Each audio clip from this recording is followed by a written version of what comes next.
हे तुम्ही ती रील पाहिली का? हो खूप ट्रेंडिंगला आहे. सॉरी सॉरी सॉरी सॉरी या सोशल मीडियाच्या नादात मी स्वतःची ओळख करून द्यायला विसरलो. तर पुन्हा एकदा नमस्कार, मी शौर्य राजेश पाटील. इन्स्टाला आयडी आहे हा, फॉलो करा.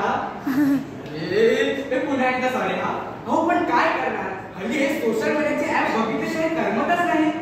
आणि आपण बघतो तर बघतो, आपण दुसऱ्याला पण दाखवतो की हे घे बघ, आणि छान सुद्धा व्हिडिओ बनवतो.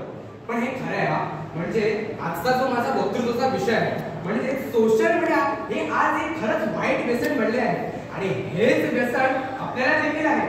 पण हेच व्यसन आपल्याला कशा प्रकारे लागले असेल आणि नक्की सोशल मीडियाचे व्यसन म्हणजे काय नाही माहित ना? हो मी सांगतो. तर सोशल मीडियाचे व्यसन म्हणजे सोशल मीडियाचा वेळसर आणि अनियंत्रित वापर करणे आणि त्यामुळे आपल्या मानसिक आरोग्यावर एकदम खूप मोठा नकारात्मक परिणाम होतो. आणि त्यामध्ये आपल्याला सतत ऑनलाईन राहण्याची तीव्र इच्छा होणे आणि अपडेट्स तपासण्यासाठी प्रचंड वेळ वाया घालवणे म्हणजे सोशल मीडियाचे वाईट व्यसन. पण हेच व्यसन तुम्हाला व आम्हाला कसे लागले असेल माहित आहे का कोणाला? हो जाऊ द्या, ते सुद्धा मीच सांगतो.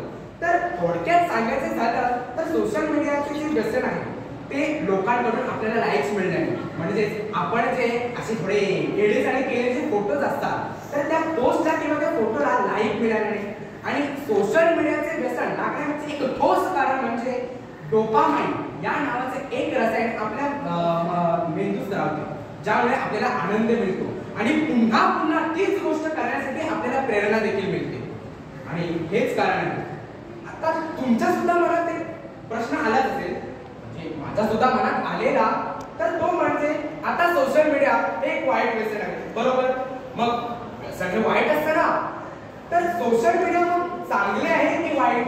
तर या प्रश्नाचं उत्तर असं आहे की सोशल मीडिया चांगले आहे की वाईट हे त्याच्या वापरावर अवलंबून आहे. म्हणजेच सोशल मीडिया आपल्याला लोकांशी जोडण्याशी राहण्यासाठी उपयुक्त आहे, माहिती आणि बातमी मिळवण्यासाठी.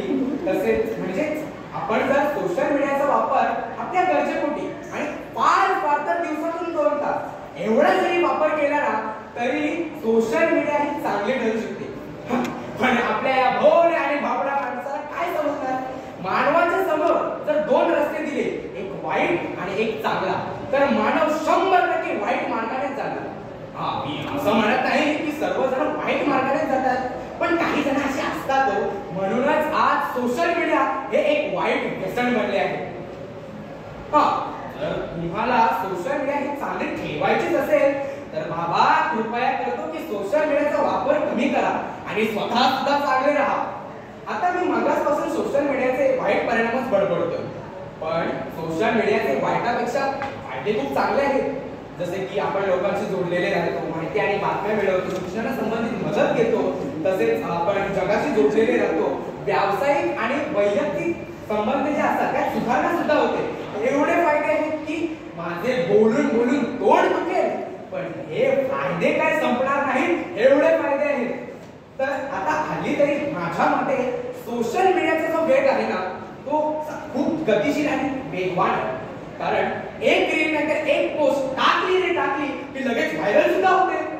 आणि पण कधी कधी ना त्याचे रील्स असतात त्या तुच्छ लेखनाच्या आणि वाईट लक्षणाचे असतात. आणि हे बोलण्याचं कारण म्हणजे आता आपणच पाहत आहोत की वयाने जी मोठी असलेली व्यक्ती आहे ती सुद्धा सोशल मीडियाचा वापर कमी करते, पण जी आपल्यासारखी आणि आपल्या वयाची जी मुलं आहेत ती खूप जास्त सोशल मीडियाचा वापर करतात. आणि त्यामुळे काय होतं की ज्या वाईट लक्षणांच्या ज्या रील्स आहेत आता सुद्धा ट्रेंडिंगला आलेले तर त्याचा खूप मोठा परिणाम मुलांवर होतो.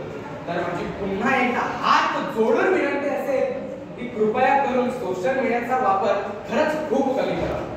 जाता जाता एवढंच म्हणेन की येतील तुला लाईक्स, येतील तुला व्ह्यूज खूप, या फिल्टर लावून जगाला दाखवशील तुझे खोटे, पण अंतरंगीच्या बापाला कसा तरी समजावशील. हे खोटे घेऊन किती दिवस फिरशील, कुळ पडण्याच्या नादात फाटलेली किती झाकशील आणि या दिखाव्याच्या नगरी अजून स्वतःलाच विसरून जाशील.